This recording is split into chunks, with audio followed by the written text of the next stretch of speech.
Let's go to Lauren Forbes now. She's on the Gold Coast. Lauren, when will this system actually make landfall?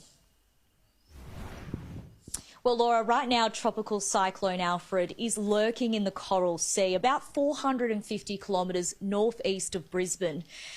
The cyclone did strengthen overnight to a Category 2 system, bringing and punching wind gusts of up to 130 kilometres an hour. Now, authorities are warning millions of residents located from Bundaberg all the way down to the New South Wales-Queensland border, including that Northern Rivers region in New South Wales, to stay alert and not become complacent. Now, that's because this system is likely to head west on Tuesday before it hits the southeast on Wednesday, likely to make landfall on Thursday or Friday later this week. It is something that rarely happens, but it's not unprecedented, and there's been 3 cyclones in the last 70 years that have either crossed the coast in the southern part or come very, very close to it. So it can happen. What we want from Queenslanders is to just be ready. So we're doing our bit. We're preparing to make sure, and we're getting this messaging out early. We just want Queenslanders to do the same.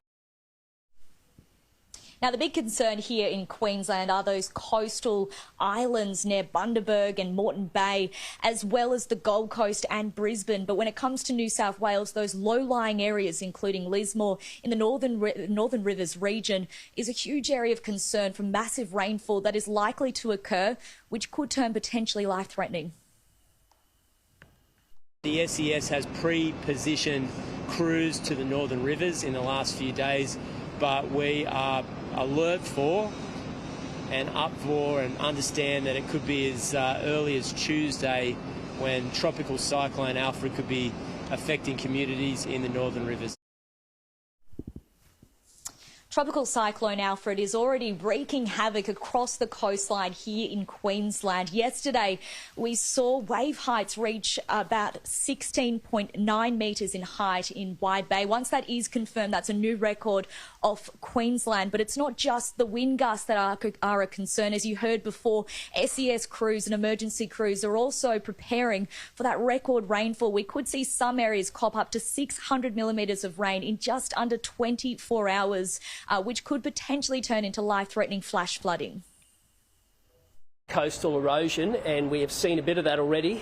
There's been some reasonable damage on, for example, Great Keppel Island. We've seen the Bribie Island, that Pumicestone Passage area outside Caloundra, where the water's starting to break through. When you're talking about several hundred millimetres in a short period of time, in catchments that are already reasonably well soaked, that does provide some complexities.